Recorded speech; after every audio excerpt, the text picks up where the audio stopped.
السلام علیکم ورحمۃ اللہ وبرکاتہ۔ بسم اللہ الرحمن الرحیم۔ بہن نے اپنی پسند سے ایک گاؤں کے بندے سے شادی کر لی، لیکن ہم نے اس کو معاف کر دیا۔ پر وہ جب بھی گھر آتی اس کے بازو اور چہرے پر زخموں کے نشانات ہوتے۔ ہم پوچھتے تو کہتی کہ گھر میں بلیاں رکھی ہوئی ہیں۔ ایک دن میں اسے بغیر بتائے اس کے گھر چلا گیا۔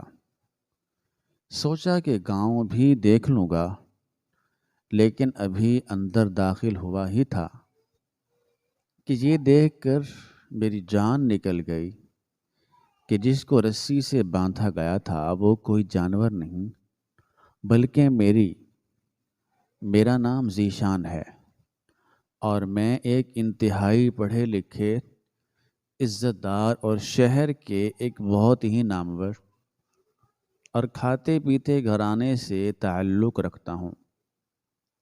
میرے والد ایک بہت ہی نیک انسان تھے، جنہوں نے اپنی ساری زندگی محنت اور سچائی کے راستے پر چل کر گزاری تھی۔ ہماری زندگی انتہائی پرسکون، خوشیوں سے بھری اور ہر قسم کی پریشانی سے مکمل طور پر پاک تھی۔ ہمارے گھر میں کسی چیز کی کوئی کمی ذرہ برابر بھی نہیں تھی۔ میرے والدین نے میری اور میری اکلوتی بہن کی پرورش میں اپنا دن رات ایک کر دیا تھا۔ میری بہن کا نام زینب تھا اور وہ مجھ سے عمر میں 2 سال چھوٹی تھی۔ زینب ہمارے پورے گھر کی جان تھی۔ اس کی مسکراہٹ سے ہمارے گھر میں رونق آتی تھی، اور اس کے رونے سے میرے اور میرے والدین کے دل دکھ سے بھر جاتے تھے۔ زینب ایک انتہائی خوبصورت، معصوم، سادہ اور فرما بردار لڑکی تھی، جس نے کبھی ہمارے والدین کے سامنے اونچی آواز میں بات بھی کبھی نہیں کی تھی۔ وہ گھر کے کاموں کاجوں میں میری والدہ کا ہاتھ بٹاتی اور میری ہر چھوٹی بڑی ضرورت کا خیال رکھتی تھی۔ ہمارا بچپن ایک ساتھ کھیلتے کودتے اور لڑتے جھگڑتے گزرا تھا۔ میں اپنی بہن سے اتنی زیادہ محبت کرتا تھا کہ میں اس کی آنکھوں میں ایک آنسو بھی کبھی نہیں دیکھ سکتا تھا۔ میں نے سوچا کہ جب میری بہن بڑی ہوگی تو میں اس کی شادی کسی بہت بڑے گھرانے کے انتہائی پڑھے لکھے اور امیر انسان سے کروں گا، تاکہ میری بہن اپنی آنے والی ساری زندگی ایک ملکہ کی طرح انتہائی سکون اور خوشی کے ساتھ گزار سکے۔ ہمارے رشتہ دار اور محلے والے بھی زینب کی سادگی اور اس کی خوبصورتی کی قسمیں کھاتے تھے، اور ہر کوئی یہی کہتا تھا کہ زینب جس گھر میں بھی جائے گی اس گھر کو خوشیوں سے بھر دے گی۔ وقت انتہائی تیزی کے ساتھ گزرتا گیا اور ہم دونوں بہن بھائی بڑے ہو گئے۔ میں نے اپنے والد کے کام میں ان کا ہاتھ بٹانا شروع کر دیا، اور زینب نے گھر کی ساری ذمہ داریاں اپنے نازک کندھوں پر اٹھا لی۔ سب کچھ بالکل ٹھیک اور ہماری سوچ کے مطابق چل رہا تھا، لیکن پھر ہماری اس ہنستی کھیلتی اور پرسکون زندگی میں ایک ایسا موڑ آیا جس نے ہمارے سارے خوابوں کو مٹی میں ملا دیا اور ہمارے گھر کی ساری خوشیاں چھین لیں۔ ہمارے ایک دور کے رشتہ دار گاؤں میں رہتے تھے، جہاں ایک شادی کی تقریب میں شرکت کے لیے میری والدہ اور زینب کو جانا پڑا۔ میں اور میرے والد شہر کے کاموں کی وجہ سے ان کے ساتھ بالکل بھی نہیں جا سکے۔ زینب جب کئی دنوں کے بعد اس گاؤں سے واپس شہر ہمارے گھر آئی تو وہ بالکل بدلی ہوئی لگ رہی تھی۔ اس کی وہ پرانی ہنسی، اس کا وہ بولنے کا انداز اور اس کی وہ چہل پہل، سب کچھ جیسے کہیں غائب ہو گیا تھا۔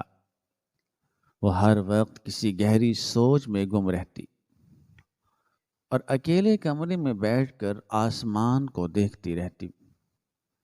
میری والدہ نے بھی اس بات کو محسوس کیا، لیکن انہوں نے سوچا کہ شاید سفر کی تھکاوٹ کی وجہ سے زینب ایسا کر رہی ہے، لیکن حقیقت کچھ اور ہی تھی۔ اور وہ حقیقت جب ہمارے سامنے آئی تو ہمارے پیروں تلے سے وہ پکی اور مضبوط زمین مکمل طور پر کھسک گئی۔ زینب نے ایک رات روتے ہوئے میری والدہ کو بتایا کہ وہ اس گاؤں کے ایک انتہائی عام سے غریب اور ان پڑھ بندے سے اپنی پسند کی شادی کرنا چاہتی ہے۔ اس آدمی کا نام سلیم تھا اور وہ گاؤں میں کھیتی باڑی کا کام کرتا تھا۔ اس کے پاس نہ تو رہنے کے لیے کوئی اچھا گھر تھا، نہ پہننے کے لیے اچھے کپڑے تھے، اور نہ ہی کوئی بہت بڑی آمدنی تھی۔ جب میرے والد کو اس بات کا علم ہوا تو ان کا غصہ آسمان کو چھونے لگا۔ انہوں نے زینب کو انتہائی سختی سے ڈانٹا اور کہا کہ تم نے یہ کیا بے وقوفی کی بات سوچی ہے؟ تم ایک پڑھے لکھے اور امیر گھرانے کی بیٹی ہو، اور تم ایک ایسے بندے سے شادی کرنا چاہتی ہو جسے ٹھیک سے بات کرنا بھی نہیں آتی، جو شہر کے رہن سہن سے مکمل طور پر ناواقف ہے، اور جو تمہیں 2 وقت کی روٹی بھی مشکل سے دے سکے گا۔ میرے والد نے صاف الفاظ میں اس رشتے سے انکار کر دیا اور زینب کو سختی سے منع کر دیا کہ وہ اس بندے کے بارے میں سوچنا بھی چھوڑ دے۔ میں نے بھی اپنی بہن کو بہت پیار اور غصے سے سمجھانے کی کوشش کی۔ میں نے اسے بتایا کہ گاؤں کی زندگی بہت زیادہ کٹھن، سخت اور تکلیفوں سے بھری ہوتی ہے۔ وہاں نہ تو شہر جیسی سہولیات ہوتی ہیں اور نہ ہی وہاں کے لوگ ہماری طرح سوچتے ہیں۔ تم وہاں جا کر بہت زیادہ پچھتاؤ گی اور تمہاری ساری زندگی برباد ہو جائے گی۔ لیکن زینب کے سر پر تو اس بندے کی محبت کا ایسا اندھا اور ہولناک بھوت سوار تھا کہ وہ ہماری کوئی بھی سچی اور کھری بات سننے کے لیے بالکل بھی تیار نہیں تھی۔ وہ سارا دن روتی رہتی۔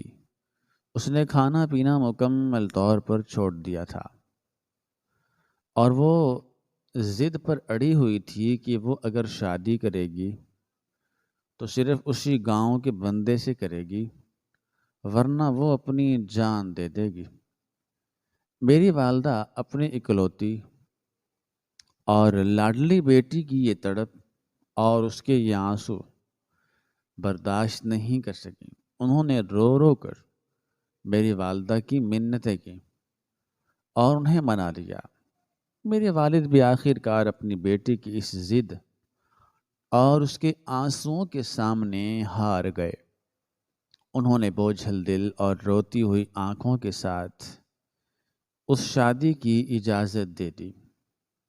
ہم نے زینب کی خوشی کی خاطر اس گاؤں کے بندے سلیم کو اپنے گھر بلایا اور انتہائی سادگی کے ساتھ زینب کا نکاح اس کے ساتھ کر دیا۔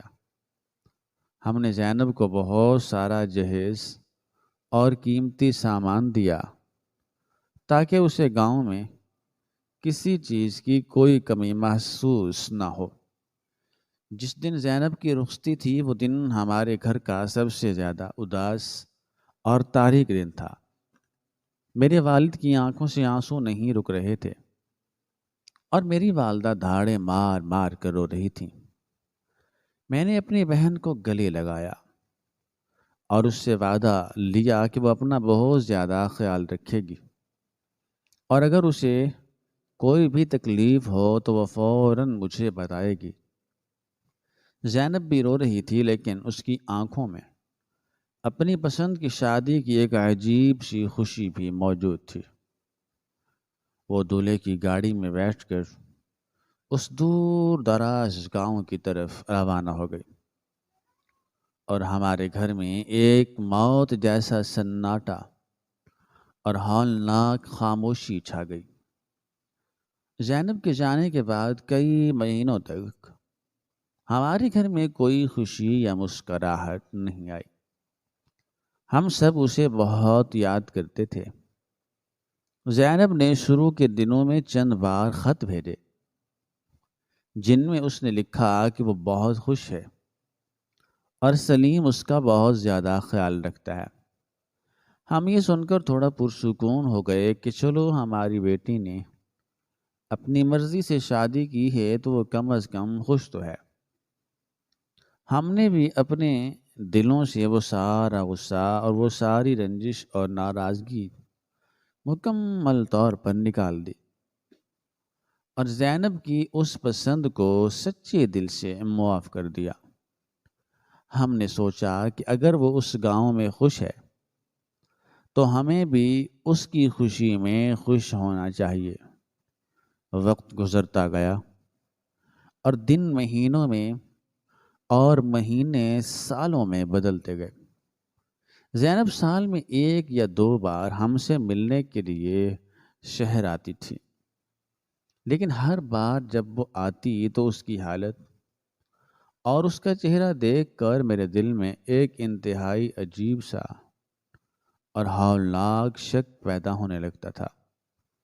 زینب کی وہ پرانی خوبصورتی، اس کے چہرے کی وہ چمک اور اس کی وہ صحت، سب کچھ مکمل طور پر ختم ہو چکا تھا، اور بہت زیادہ کمزور، پتلی اور بیمار لگنے لگی تھی۔ اس کی آنکھوں کے نیچے کالے گہرے حلقے پڑ چکے تھے، اور اس کے چہرے پر ہر وقت ایک ہولناک تھکاوٹ اور ایک نامعلوم سا ڈر موجود رہتا تھا۔ وہ جب بھی ہمارے گھر آتی تو وہ بہت کم بات کرتی، وہ زیادہ تر وقت چپ چاپ بیٹھی رہتی اور کسی گہری سوچ میں گم رہتی۔ میری والدہ جب اس سے پوچھتی کہ زینب تم اتنی کمزور کیوں ہو گئی ہو، کیا گاؤں کا کام بہت زیادہ ہوتا ہے یا تم ٹھیک سے کھانا نہیں کھاتی، تو وہ ہمیشہ ایک جھوٹی اور کھوکھلی مسکراہٹ اپنے چہرے پر لاتی اور کہتی کہ نہیں ماں جی، میں بالکل ٹھیک ہوں، گاؤں کا کام تو ہوتا ہی ہے، بس اسی وجہ سے تھوڑی تھکاوٹ ہو جاتی ہے، اور سلیم میرا بہت خیال رکھتا ہے۔ وہ ہمیں یہ یقین دلانے کی پوری کوشش کرتی کہ اس کی زندگی بالکل پرسکون اور خوشیوں سے بھری ہے، لیکن میں اس کا بھائی تھا۔ میں نے اس کے ساتھ اپنا سارا بچپن گزارا تھا۔ میں اس کی آنکھوں میں چھپے ہوئے اس گہرے دکھ، اس درد اور اس ہولناک تکلیف کو بہت آسانی سے دیکھ سکتا تھا، جو وہ ہم سب سے چھپانے کی کوشش کر رہی تھی۔ لیکن سب سے زیادہ پریشان کن اور ہولناک بات جو مجھے اندر ہی اندر کسی زہریلے کیڑے کی طرح کھا رہی تھی، وہ زینب کے جسم پر موجود وہ ڈراؤنے اور گہرے زخموں کے نشان تھے۔ زینب جب بھی شہر ہمارے گھر آتی تو میں نے غور کیا تھا کہ اس کے ہاتھوں میں، اس کے بازوؤں اور اس کی گردن اور بعض اوقات اس کے چہرے پر بھی انتہائی گہرے، تیز اور سرخ رنگ کے زخموں کے نشانات موجود ہوتے تھے، اور وہ نشان اتنے زیادہ کلیئر، واضح اور ڈراؤنے ہوتے تھے جیسے کسی نے اسے بہت تیز ناخنوں سے نوچا ہو یا کسی چیز سے اسے بری طرح زخمی کیا ہو۔ وہ زخم بعض اوقات اتنے تازہ ہوتے تھے کہ ان سے ہلکا ہلکا خون بھی رس رہا ہوتا تھا، اور بعض زخم پرانے ہو کر کالے اور نیلے پڑ چکے ہوتے تھے۔ زینب ہمیشہ ان زخموں کو چھپانے کی ہولناک کوشش کرتی تھی۔ وہ شدید گرمی کے موسم میں بھی لمبی آستینوں والے کپڑے پہنتی اور اپنے سر اور گردن کو ایک بڑی سی چادر میں سختی سے لپیٹ کر رکھتی تاکہ ہماری نظر ان ہولناک زخموں پر نہ پڑ سکے۔ لیکن بعض اوقات کام کرتے ہوئے یا سوتے ہوئے جب اس کی چادر ہٹ جاتی تو وہ زخم میرے اور میری والدہ کے سامنے آ جاتے۔ میری والدہ ان زخموں کو دیکھ کر رونے لگتی اور انتہائی پریشانی سے اس کا ہاتھ پکڑ کر اس سے پوچھتی ہیں کہ زینب بیٹی، زینب میری بچی، تیرے ان نازک بازوؤں اور اس خوبصورت چہرے پر یہ اتنے گہرے اور خطرناک زخم کس چیز کے ہیں؟ تجھے کون مارتا ہے یا تجھے کیا تکلیف ہے؟ زینب فوراً اپنے بازو پیچھے کھینچ لیتی اور اپنے چہرے پر گھبراہٹ طاری کر لیتی، اور پھر ایک انتہائی پکی اور رٹی ہوئی کہانی ہمیں سنانا شروع کر دیتی۔ وہ کہتی کہ ماں جی آپ خواہ مخواہ پریشان ہو رہی ہیں، مجھے کوئی نہیں مارتا، اصل میں مجھے جانوروں سے بہت زیادہ پیار ہے، اور میں نے اپنے گاؤں والے اس بڑے سے کچے گھر میں بہت ساری بلیاں پالی ہوئی ہیں۔ وہ بلیاں بہت زیادہ جنگلی اور تیز ہیں۔ جب میں انہیں کھانا کھلانے لگتی ہوں یا انہیں پیار کرنے کی کوشش کرتی ہوں تو وہ ایک دم سے میرے اوپر چھلانگ لگا دیتی ہیں اور اپنے تیز ناخنوں سے مجھے نوچ لیتی ہیں۔ یہ سارے زخم ان جنگلی بلیوں کے ناخنوں کے نشان ہیں۔ آپ اس کی فکر ذرہ برابر بھی نہ کریں، میں دوائی لگا لیتی ہوں اور یہ نشان جلد ہی ٹھیک ہو جائیں گے۔ میری سادہ اور بھولی والدہ زینب کی اس چھوٹی اور بناوٹی کہانی پر انتہائی آسانی سے یقین کر لیتی۔ وہ زینب کو ڈانٹتی کہ تم ان خطرناک بلیوں سے دور رہا کرو اور انہیں گھر سے نکال دو، لیکن زینب ہنس کر بات کو ٹال دیتی اور پھر واپس اپنے گاؤں چلی جاتی۔ لیکن میرا دل اور میرا دماغ اس کی اس بلیوں والی کہانی پر ایک سیکنڈ کے لیے بھی یقین کرنے کو تیار نہیں تھا۔ میں ایک مرد تھا اور میں دنیا کو بہت اچھی طرح سمجھتا تھا۔ میں جانتا تھا کہ چاہے کوئی بلی کتنی ہی زیادہ جنگلی اور تیز کیوں نہ ہو، وہ اتنے گہرے اور اتنے بڑے اور اتنے ہولناک زخم نہیں دے سکتی۔ جو زخم میں نے اپنی بہن کے جسم پر دیکھے تھے وہ زخم کسی معمولی جانور کے ناخنوں کے نہیں، بلکہ کسی بہت بڑی اذیت اور کسی ہولناک درندگی کا ثبوت تھے۔ مجھے پورا اور 100% یقین ہو چکا تھا کہ زینب کا وہ گاؤں والا شوہر سلیم ایک انتہائی ظالم درندہ اور ایک وحشی انسان ہے، جو میری معصوم بہن کو بند کمرے میں جانوروں کی طرح مارتا پیٹتا ہے اور اس پر ہولناک ظلم کرتا ہے۔ اور زینب اپنی پسند کی شادی کی وجہ سے اور ہمارے خاندان کی عزت بچانے کی خاطر اس ظالم کے سارے ظلم خاموشی سے سہ رہی ہے، اور ہمیں یہ بلیوں والی جھوٹی کہانی سنا کر گمراہ کر رہی ہے۔ میں راتوں کو جاگ جاگ کر اسی پریشانی اور اسی شک میں تڑپتا رہتا تھا۔ مجھے اپنی بہن کی وہ روتی ہوئی صورت اور اس کے وہ زخم یاد آتے تو میرا خون ابلنے لگتا۔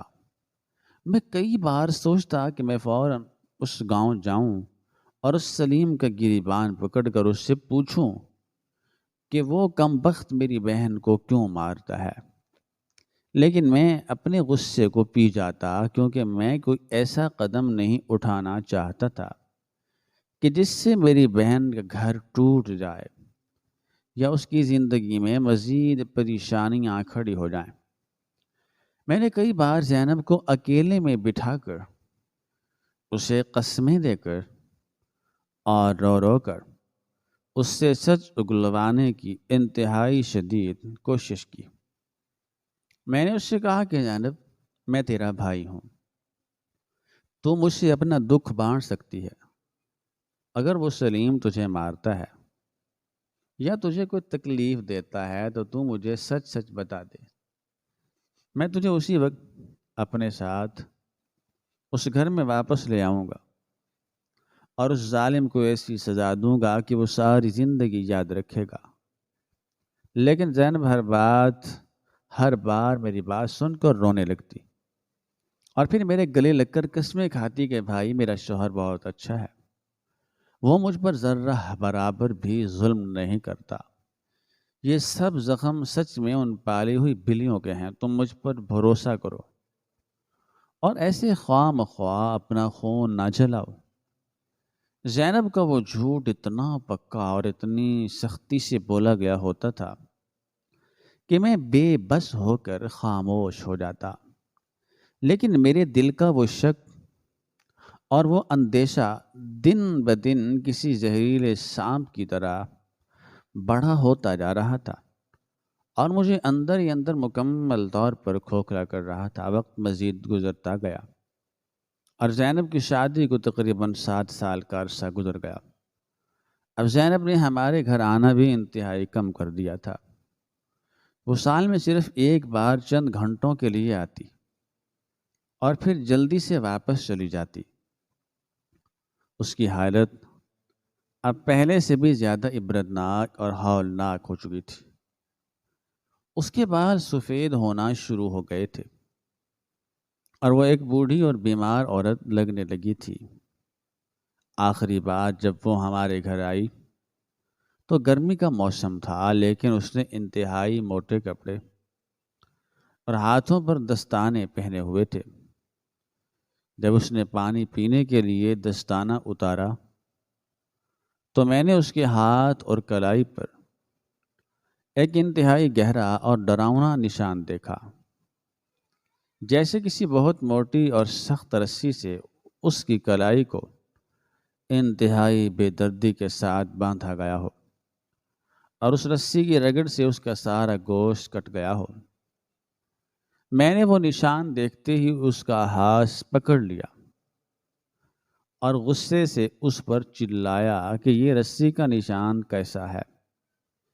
کیا اب تمہاری وہ بلیاں تمہیں رسیوں سے بھی باندھنے لگی ہیں؟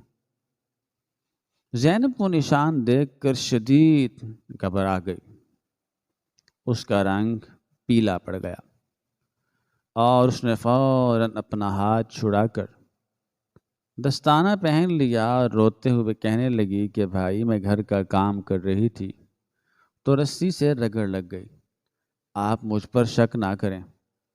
وہ اسی دن روتی ہوئی واپس اپنے گاؤں چلی گئی، لیکن اس دن میرے صبر اور میری برداشت کا پیمانہ مکمل طور پر اور ہمیشہ ہمیشہ کے لیے چھلک گیا تھا۔ میں نے اپنے دل میں یہ انتہائی پکا، مضبوط اور پتھر پر لکیر جیسا فیصلہ کر لیا تھا کہ اب میں مزید اپنی بہن کی ان جھوٹی کہانیوں اور اس بلیوں والے ڈرامے پر ایک سیکنڈ کے لیے بھی یقین نہیں کروں گا۔ میں اس ہولناک راز اور اس خونی کھیل کی تہہ تک ضرور پہنچوں گا جو پچھلے 7 سالوں سے اس گاؤں کے اس کچے مکان میں میری بہن کے ساتھ کھیلا جا رہا ہے۔ میں نے فیصلہ کیا کہ میں زینب یا اس کے شوہر کو پہلے سے کوئی خبر یا کوئی اطلاع نہیں دوں گا اور اچانک چھپ کر اس گاؤں میں جاؤں گا تاکہ میں اپنی آنکھوں سے اس ساری حقیقت اور ان پر اسرار بلیوں کو دیکھ سکوں جو میری پیاری بہن کا خون پی رہی ہیں۔ میں نے اپنے والدین کو بھی اپنے اس ارادے اور اپنے اس سفر کے بارے میں کچھ نہیں بتایا، کیونکہ میں انہیں خواہ مخواہ پریشان نہیں کرنا چاہتا تھا۔ میں نے اپنے دفتر سے کچھ دنوں کی چھٹی لی اور اپنی ضرورت کا تھوڑا سا سامان ایک چھوٹے سے تھیلے میں ڈال دیا۔ میں نے اپنے دل کو مضبوط کیا اور صبح سویرے ہی اس دور دراز گاؤں کی طرف جانے والی ایک پرانی اور دھول اور مٹی سے بھری ہوئی گاڑی میں بیٹھ کر اپنا سفر شروع کر دیا۔ وہ گاؤں ہمارے شہر سے بہت زیادہ دور تھا اور وہاں جانے کا راستہ بھی انتہائی خراب، ٹوٹا ہوا اور کچا تھا۔ گاڑی ہچکولے کھاتی ہوئی، مٹی اڑاتی ہوئی آہستہ آہستہ اس گاؤں کی طرف بڑھ رہی تھی، اور میرا دل میرے سینے میں انتہائی زور سے دھڑک رہا تھا کہ مجھے ڈر تھا کہ کہیں یہ پھٹ نہ جائے۔ راستے بھر میں صرف اور صرف زینب کے ان ہولناک زخموں، اس کی ان روتی ہوئی آنکھوں اور اس رسی کے اس ڈراؤنے نشان کے بارے میں سوچتا رہا۔ مجھے غصہ آ رہا تھا کہ اگر واقعی اس کا شوہر اسے رسیوں سے باندھ کر مارتا ہے تو میں آج اس ظالم انسان کی جان لے لوں گا اور اپنی بہن کو ہمیشہ کے لیے اس جہنم سے نکال لاؤں گا۔ کئی گھنٹوں کے انتہائی طویل، تھکا دینے والے اور کٹھن سفر کے بعد آخر کار وہ گاڑی اس گاؤں کے باہر بنے ہوئے ایک کچے اڈے پر جا کر رک گئی۔ میں نے اپنا تھیلا اٹھایا اور اس گاڑی سے نیچے اترا۔ یا وہ گاؤں بالکل ویسا ہی پرانا، پسماندہ اور خاموش تھا جیسا میں نے سوچا تھا۔ وہاں ہر طرف کچے مکان، گلیوں میں مٹی اور جانور بندھے ہوئے تھے۔ لوگ مجھے ایک اجنبی اور شہری بابو سمجھ کر انتہائی عجیب اور حیرت بھری نظروں سے دیکھ رہے تھے۔ میں نے ایک دکاندار سے سلیم کے گھر کا راستہ پوچھا۔ اس نے مجھے گاؤں کے بالکل آخری سرے پر واقع ایک پرانے مکان کا پتہ بتایا۔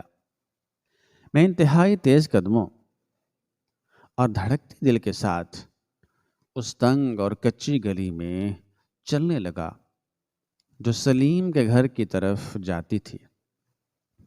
ہر قدم کے ساتھ میری بے چینی اور میرا خوف بڑھتا جا رہا تھا کہ نہ جانے آج میرے سامنے کون سی ہولناک حقیقت، قیامت خیز، آج کون سی ہولناک، قیامت خیز اور ڈراؤنی حقیقت کھلنے والی ہے۔ آخر کار میں گلی کے آخر میں بنے ہوئے اس پرانے، خستہ حال اور ویران مکان کے دروازے کے بالکل سامنے جا کر کھڑا ہو گیا۔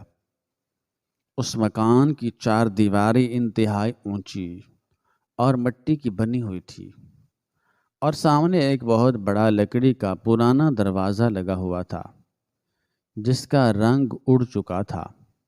وہاں ہر طرف ایک انتہائی ہولناک اور موت جیسی خاموشی چھائی ہوئی تھی۔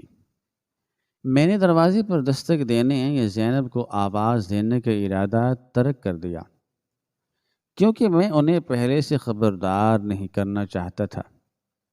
میں نے گہری سانس لی اور اپنے دونوں ہاتھوں سے اس لکڑی کے پرانے دروازے کو دھکا دیا۔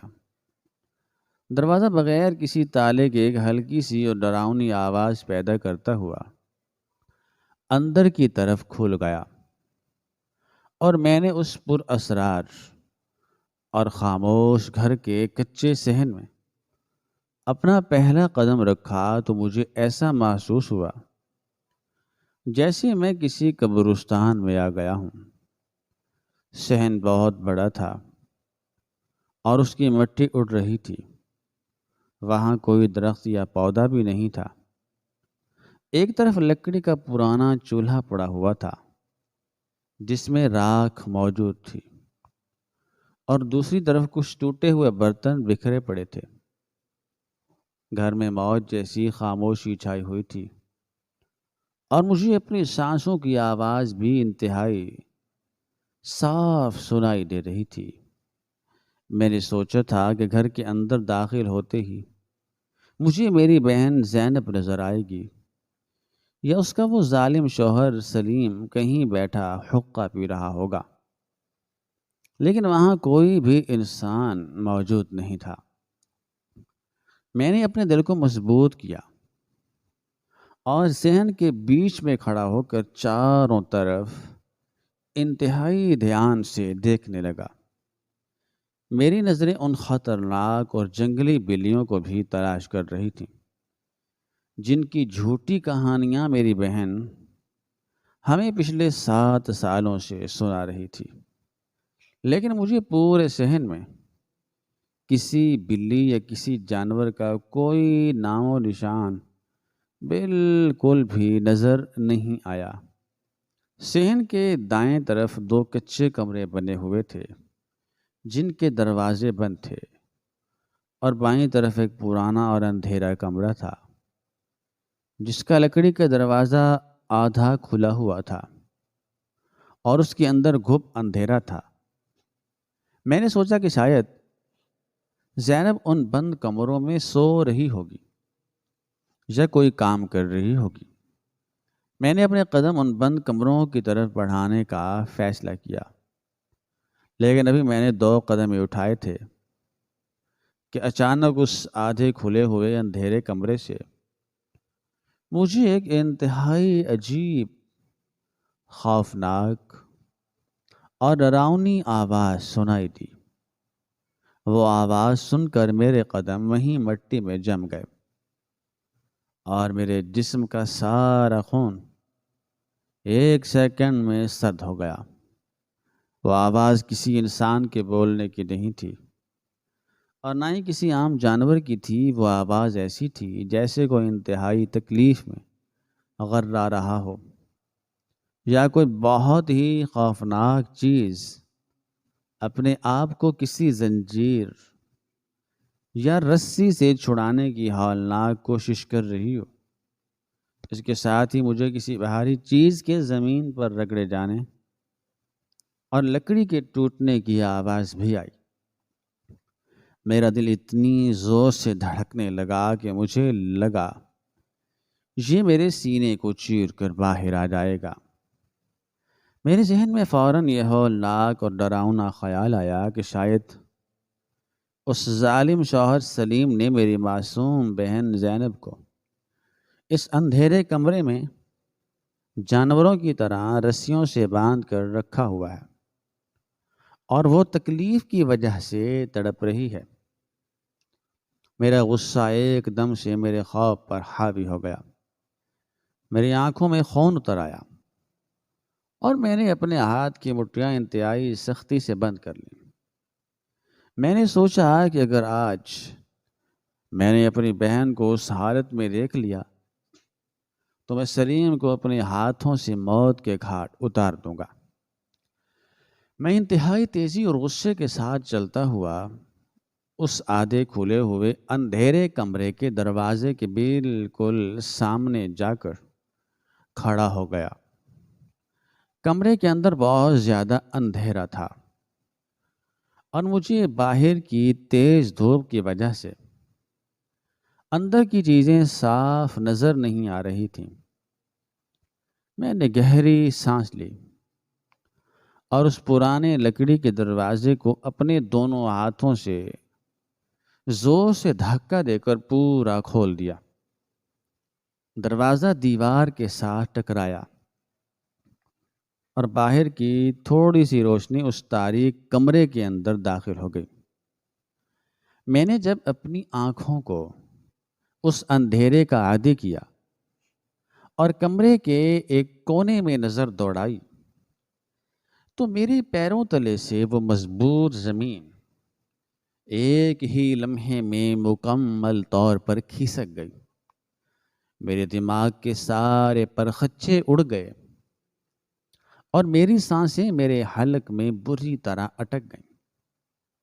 میری آنکھیں صدمے، حیرت اور ایک ناقابل یقین دہشت کی وجہ سے پوری طرح پھٹ گئیں، کیونکہ کمرے کے اس اندھیرے، تاریک اور مٹی والے کونے میں زمین پر ایک انتہائی موٹی اور سخت رسی کی مدد سے، جسے ایک بھاری لکڑی کے کھمبے کے ساتھ باندھا گیا تھا، وہاں کوئی کتا بلا، کوئی بلی یا کوئی جنگلی جانور ذرہ برابر بھی نہیں بندھا ہوا تھا، اور نہ ہی میری بہن زینب اس رسی کے ساتھ بندھی ہوئی تھی، بلکہ اس سخت اور موٹی رسی کے دوسرے سرے پر ایک انسان بندھا ہوا تھا۔ وہ انسان زمین پر بیٹھا ہوا تھا، اور مجھے دیکھ کر اس انسان نے انتہائی خوفناک اور وحشیانہ انداز میں غرانا شروع کر دیا۔ میں ڈر کے مارے 2 قدم پیچھے ہٹ گیا اور میں نے دیوار کا سہارا لیا۔ میری ٹانگیں کانپ رہی تھیں اور مجھے سمجھ نہیں آ رہی تھی کہ یہ سب کیا ہولناک تماشا ہے۔ میں نے جب تھوڑی ہمت کر کے اور آنکھوں کو پھاڑ کر اس رسی سے بندھے ہوئے انسان کو غور سے دیکھا تو میری جان نکل گئی اور میرے پورے جسم میں ایک شدید زلزلے جیسی کپکپاہٹ طاری ہو گئی۔ وہ کوئی بڑا انسان ذرہ برابر بھی نہیں تھا، بلکہ وہ ایک 5 یا 6 سال کی انتہائی کمزور، چھوٹی اور خوفناک بچی تھی۔ اس بچی کے بال انتہائی الجھے ہوئے اور مٹی سے بھرے ہوئے تھے۔ اس نے پرانے اور مٹی سے اٹے ہوئے پھٹے کپڑے پہنے ہوئے تھے، جن پر مٹی اور کھانے کے داغ لگے ہوئے تھے۔ اس کی آنکھیں بہت بڑی اور خوفناک تھیں، اور وہ مجھے دیکھ کر بالکل کسی جنگلی جانور کی طرح دانت نکال کر مجھ پر حملہ کرنے کی کوشش کر رہی تھی۔ لیکن وہ موٹی رسی جو اس کی پتلی سی کمر اور بازو کے گرد انتہائی مضبوطی سے بندھی ہوئی تھی، اسے آگے بڑھنے سے روک رہی تھی۔ اس چھوٹی سی بچی کے ہاتھوں کے ناخن بہت بڑے بڑے اور تیز تھے، اور وہ مٹی کو کھودنے کی کوشش کر رہی تھی۔ اس کے چہرے پر کوئی انسانی احساس نہیں تھا، بلکہ ایک عجیب سا پاگل پن اور ایک ہولناک وحشت تھی۔ میں اس بچی کو دیکھ کر پتھر کی طرح ساکت ہو گیا تھا۔ میرے دماغ میں ہزاروں سوال گونج رہے تھے کہ یہ پاگل اور وحشی بچی کون ہے؟ اسے اس طرح جانوروں کی طرح رسی سے کیوں باندھ کر رکھا گیا ہے؟ اور میری بہن زینب کہاں ہے؟ ابھی میں اسی ہولناک صدمے اور اسی حیرت کے سمندر میں ڈوبا ہوا تھا کہ اچانک مجھے اپنے پیچھے سے ایک انتہائی جانی پہچانی اور کانپتی ہوئی آواز سنائی دی۔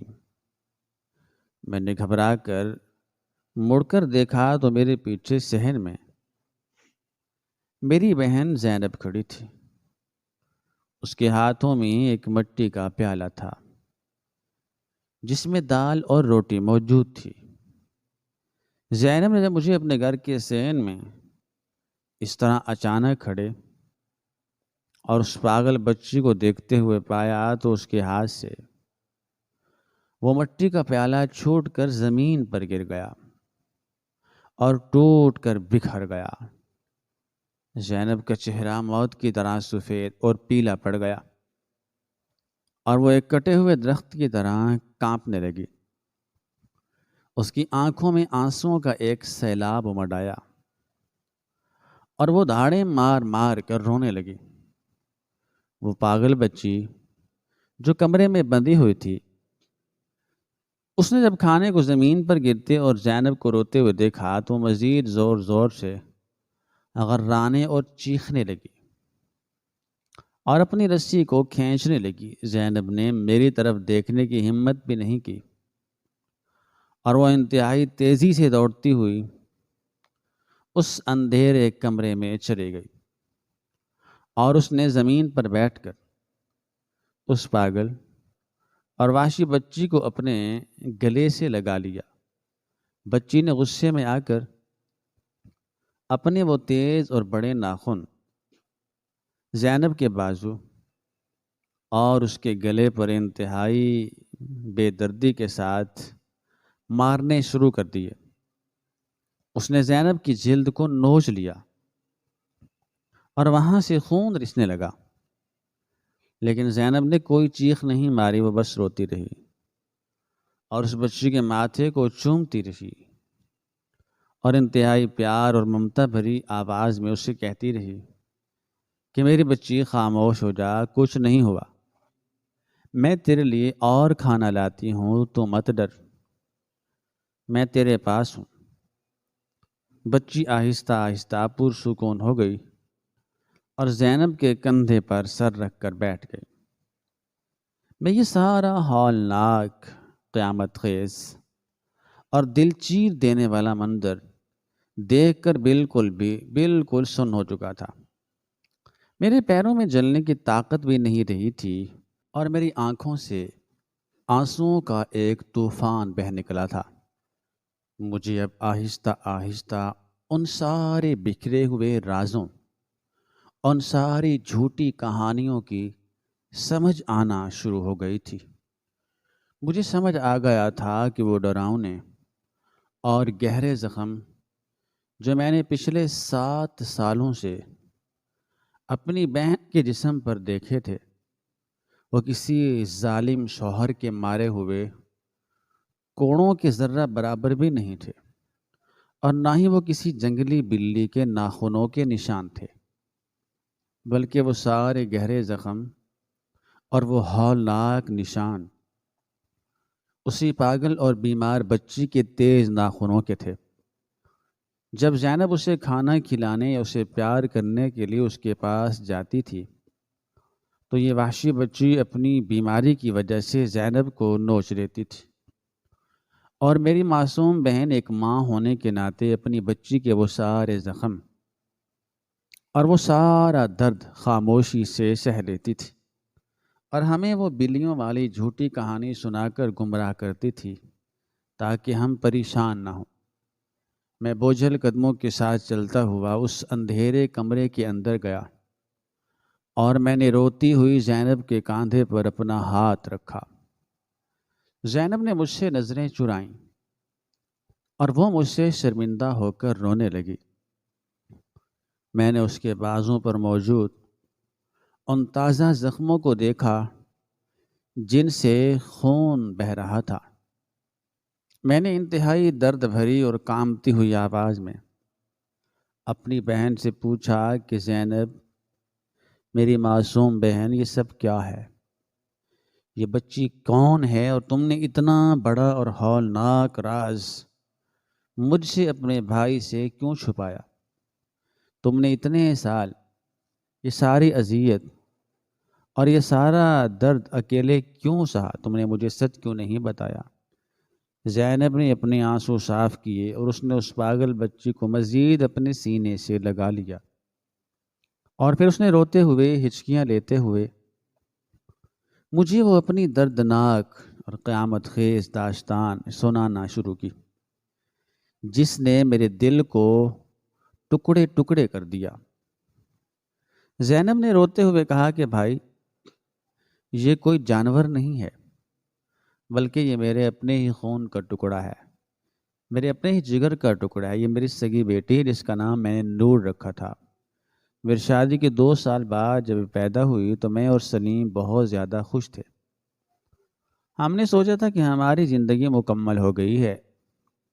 نور بہت ہی پیاری اور خوبصورت بچی تھی، لیکن پیدائش سے اسے ایک انتہائی پر اسرار، خطرناک اور ہولناک دماغی بیماری نے گھیر لیا۔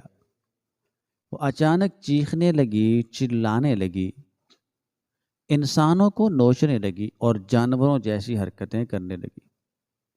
اس کا دماغی توازن مکمل طور پر ختم ہو گیا۔ ہم نے گاؤں کے بہت سارے طبیبوں کو دکھایا، بہت سی دوائیاں اور جڑی بوٹیاں کھلائیں، لیکن اس کی حالت دن بدن خراب سے خراب تر ہوتی گئی۔ وہ راتوں کو سوتی نہیں تھی، اور اگر اسے کھلا چھوڑ دیا جاتا تو خود کو زخمی کر لیتی یا گاؤں کے دوسرے بچوں کو کاٹ لیتی تھی۔ گاؤں کے لوگ بہت زیادہ جاہل اور ظالم ہیں۔ جب انہوں نے نور کی یہ وحشیانہ حرکتیں دیکھیں تو انہوں نے سلیم کو تانے دینا شروع کر دیے اور کہا کہ تمہاری اس بیٹی پر کسی برے سائے کا یا کسی چڑیل کا قبضہ ہے۔ یہ بچی منحوس ہے اور پورے گاؤں کے لیے خطرہ بن سکتی ہے۔ گاؤں کے کچھ ظالم لوگوں نے تو یہاں تک کہہ دیا کہ اس پاگل بچی کو کسی کنویں میں پھینک دو یا اسے مار دو تاکہ سب کی جان چھوٹ جائے۔ سلیم بہت اچھا اور نیک انسان ہے۔ وہ مجھ سے اور اپنی بیٹی سے بہت محبت کرتا ہے۔ وہ ان ظالم لوگوں کے سامنے کھڑا ہوا، لیکن وہ غریب آدمی ہے، اس کے پاس اتنے پیسے نہیں تھے کہ وہ نور کو شہر کے کسی بہت بڑے اور مہنگے ہسپتال لے جا کر اس کا علاج کروا سکتا۔ ہم دونوں میاں بیوی راتوں کو روتے تھے اور ہمیں سمجھ نہیں آتی تھی کہ ہم اپنی بچی کو ان ظالم لوگوں سے کیسے بچائیں۔ آخر کار ہم نے بوجھل دل اور روتی ہوئی آنکھوں کے ساتھ یہ انتہائی کٹھن، سخت اور جان لیوا فیصلہ کیا کہ ہم اپنی بچی کی جان بچانے کے لیے اسے لوگوں کی نظروں سے دور اس اندھیرے کمرے میں چھپا دیں گے اور اسے اس کی اپنی حفاظت کے لیے اس رسی سے باندھ کر رکھیں گے تاکہ نہ تو وہ خود کو کوئی نقصان پہنچا سکے اور نہ ہی گاؤں والے اسے کوئی تکلیف دے سکیں۔ بھائی، میں ایک ماں ہوں، میرا دل خون کے آنسو روتا ہے جب میں اپنی ہی بچی کو اس طرح رسی سے باندھتی ہوں، لیکن میرے پاس اور کوئی راستہ نہیں تھا۔ میں نے یہ راز آپ سے اور امی ابو سے اس لیے چھپایا تھا کیونکہ میں جانتی تھی کہ آپ لوگ یہ سن کر بہت زیادہ پریشان ہوں گے۔ آپ لوگ روئیں گے اور آپ کو لگے گا کہ میں نے اپنی پسند کی شادی کر کے اپنی زندگی برباد کر لی ہے۔ میں آپ لوگوں کو مزید دکھ نہیں دینا چاہتی تھی اور نہ آپ لوگوں پر بوجھ بننا چاہتی تھی، اس لیے میں نے وہ بلیوں والی جھوٹی کہانی گھڑی تاکہ آپ کو لگے کہ میں خوش ہوں۔ نور جب مجھے نوچتی ہے اور مجھے زخمی کرتی ہے تو مجھے درد نہیں ہوتا، بلکہ مجھے سکون ملتا ہے کہ میری بچی کم از کم زندہ تو ہے اور میری نظروں کے سامنے ہے۔ زینب کی یہ ساری سچی، دردناک اور ممتا سے بھری ہوئی باتیں سن کر میری روح تک کانپ گئی۔ مجھے اپنی اس معصوم بہن کی عظمت، اس کی برداشت اور اس کی اس بے پناہ قربانی پر حیرت ہو رہی تھی، جس نے اپنی بچی کی جان بچانے کے لیے ساری دنیا کی خوشیاں اور اپنا سارا آرام قربان کر دیا تھا، اور 5 سالوں تک ایک اندھیرے کمرے میں اپنی بچی کے ظلم سہتی رہی اور کسی سے کوئی شکایت بھی نہیں کی۔ میں نے آگے بڑھ کر اپنی بہن کے ماتھے کو چوما اور میں نے اس پاگل اور بیمار بچی کے سر پر بھی انتہائی پیار اور محبت سے ہاتھ پھیرا۔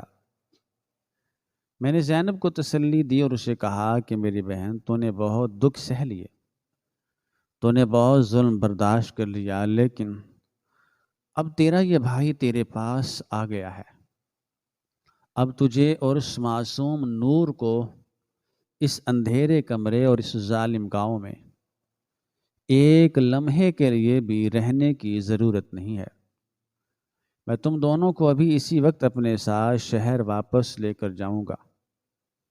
میں نے اپنے والد کا سارا کاروبار سنبھال لیا ہے، اور میرے پاس اتنی دولت اور اتنے وسائل موجود ہیں کہ میں نور کا علاج دنیا کے سب سے بڑے اور سب سے اچھے ہسپتال سے کرواؤں گا، اور اس بچی کو بالکل ٹھیک کر کے ایک عام اور ہنستی کھیلتی زندگی دوں گا، اور سلیم کو بھی شہر میں کوئی اچھا سا کام دلوا دوں گا تاکہ تم لوگ میرے سامنے اور خوشی سے رہ سکو۔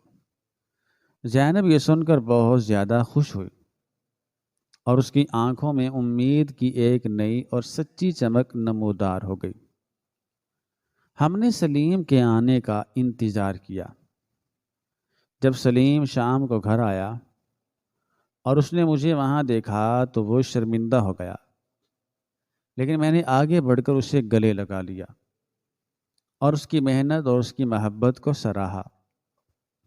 ہم نے اسی رات اپنا سامان باندھا۔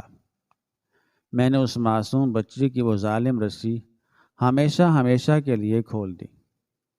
ہم نے اسے کپڑے میں لپیٹا اور ہم سب اس دور دراز گاؤں کو ہمیشہ کے لیے چھوڑ کر شہر کی طرف روانہ ہو گئے۔ شہر پہنچ کر میں نے نور کا علاج شہر کے سب سے بڑے اور ماہر دماغی معالجوں سے شروع کروا دیا۔ مہینوں کے علاج، سچی لگن اور ہم سب کی محبت کے بعد نور کی وہ خطرناک بیماری آہستہ آہستہ کم ہونے لگی، اور وہ ایک پاگل اور وحشی بچی سے ایک عام، نارمل اور پیاری سی بچی میں تبدیل ہونا شروع ہو گئی۔ زینب کے چہرے پر وہ پرانی خوشی اور وہ پرانی مسکراہٹ دوبارہ لوٹ آئی تھی، اور اب اس کے بازوؤں پر کوئی نیا زخم نہیں بنتا تھا۔ اس کہانی اور اس سارے ہولناک واقعے نے مجھے زندگی کا سب سے بڑا اور سب سے سچا سبق سکھایا کہ ایک ماں کی محبت اور اس کی ممتا اس دنیا کی سب سے بڑی اور سب سے عظیم طاقت ہوتی ہے۔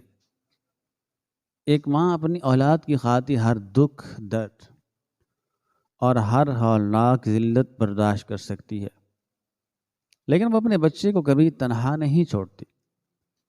زینب نے اپنے بچے کی خاطر 5 سال تک وہ زخم سہے اور دنیا سے وہ راز چھپایا، لیکن اس نے ہار نہیں مانی، اور قدرت نے آخر کار اس کی وہ ممتا دیکھ کر اسے ایک بہترین انعام دیا اور اس کے بچے کو شفا عطا کر دی۔ مجھے فخر تھا کہ میں ایسی بہن کا بھائی ہوں جس نے ممتا کی ایک اتنی عظیم اور سچی داستان رقم کی تھی۔